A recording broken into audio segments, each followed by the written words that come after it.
half a century ago is still one of the greatest achievements of mankind. The image is iconic and the atmosphere, hope and excitement unparalleled. The names Buzz Aldrin and Neil Armstrong known around the world. But the Apollo project was huge. Hundreds of thousands of people worked on it in 20,000 companies. Among them, a few hundred British engineers and scientists. With access to their personal Apollo archive, Newsnight's Adrian Harrison now speaks to 4 of these British people about their little-known and crucial part in arguably the world's biggest journey. We are still go with Apollo 11. 30 seconds and counting. Astronauts report it feels good. Being at the launch of Apollo 11 was something absolutely mind-blowing. T-minus 15 seconds. The launch experience is a total body experience. It's vibration, it's sound. Ignition sequence start. 6. You first notice a light which is significantly brighter than the sun. And you then begin to feel a rumble approaching, transmitted through the ground. And then you get the blast wave, which pins your shirt against your chest. And then the full sound waves hit you. Liftoff. Everybody's got this feeling of go, go, go, and people are shouting, go, go, go. And nothing that you've ever experienced before, rockets or not, can really prepare you for that.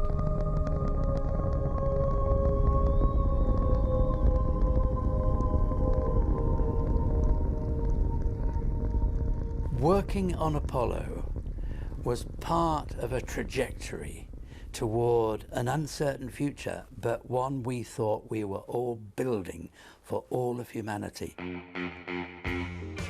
I got employed on the Apollo program through an advert in the Daily Telegraph. Being a space nut, I saw this ad, would come and work on Apollo.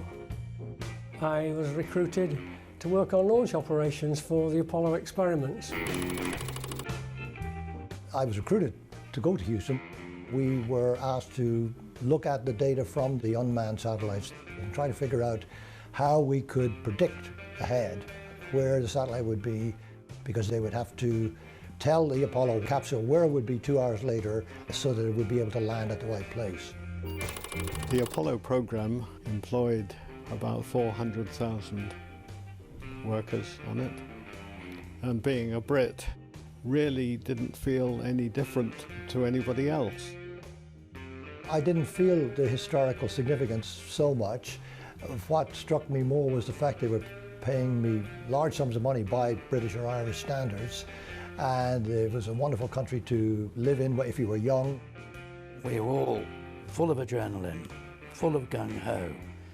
We obviously had egos because we wanted to be involved in as much as we could and thought we could change the world. And here we were being given blank checks to do it.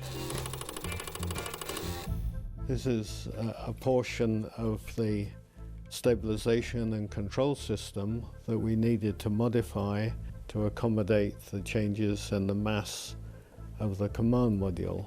I use this to argue with NASA that we should build the stabilization control system completely differently.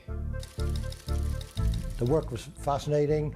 They had the biggest computers in the world, so as a computer person, that gave me access to machinery that I couldn't get anywhere else.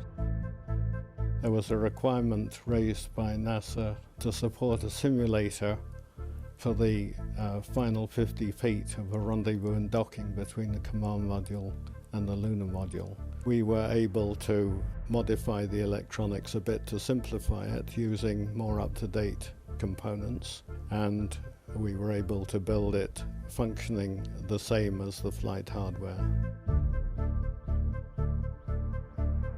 Our role at Kennedy Space Center was to receive the experiments. So we then got the crew in, Buzz Aldrin and Neil Armstrong, and they went through the operations they were going to do on the moon with the actual hardware. And they actually asked us to do a few things like put a label on here to pull this one first. We got to the point where we were stowing everything back, folding the solar arrays, and there were 2 brackets that were thrown away on the moon. And our NASA principal engineer said, "Why don't we sign the back of one of these?" I'd sign my name, put UK, because there were 27 British engineers recruited to work on it, and then drew a little Union flag.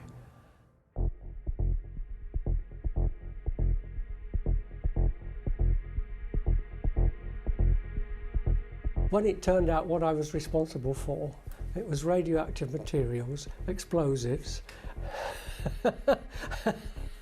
and I tended to get the more dangerous jobs, like being inside the top of a Saturn V at T-minus 14 hours when we were putting the plutonium fuel caps onto the outside of the lunar module. So we had to install the experiment on the pad, which meant taking them to the launch umbilical tower, getting them up in the elevator and then across the 280-foot swing arms. And it was a mesh platform, so when you walked across you could see all the way down to the ground. So we had to carry the experiments up there. As we came up to the flight of Apollo 11, we all had our own views on the probabilities of whether it would actually be achieved on that first go. We'd had 4 preceding flights which had tested the ability of all the hardware to get us to that point. But I think both Neil Armstrong and Buzz Aldrin felt there was really only a 50-50 chance of being able to pull it off on that first attempt. The die was cast from my perspective. The software in mission control and in the lunar module was fixed. It was then up to the computers and the rockets and the astronauts to make it happen.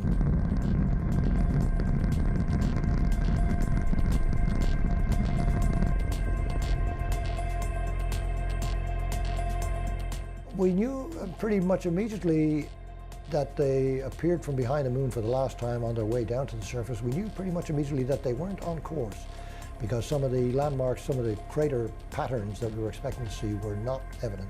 Armstrong could see that the computer was guiding him to the rim of a deep crater. Roger, 1201 alarm. So Armstrong took over manual control, and instead of descending further, he stops descending and he flies it horizontally for a quarter of a mile or so. 30 seconds.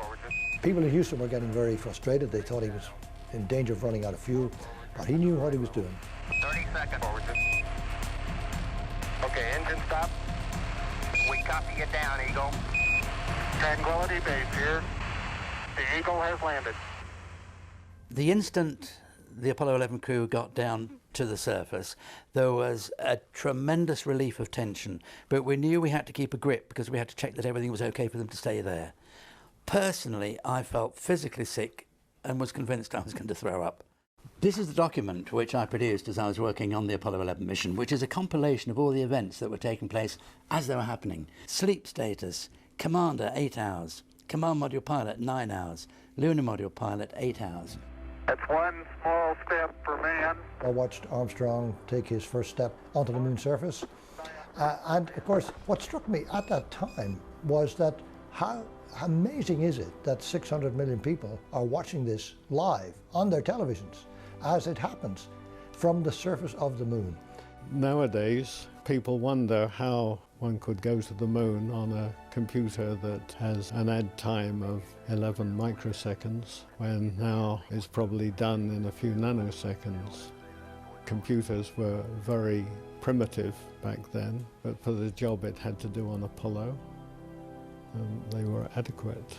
When I look at the moon, I do think that my signature's up there, but also all the equipment that we worked on is all up there, and it worked well, and it did exactly what we wanted it to do.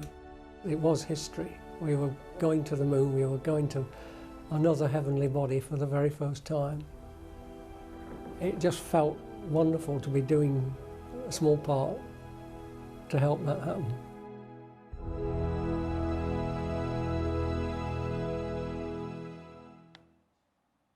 4 brilliant men. Well,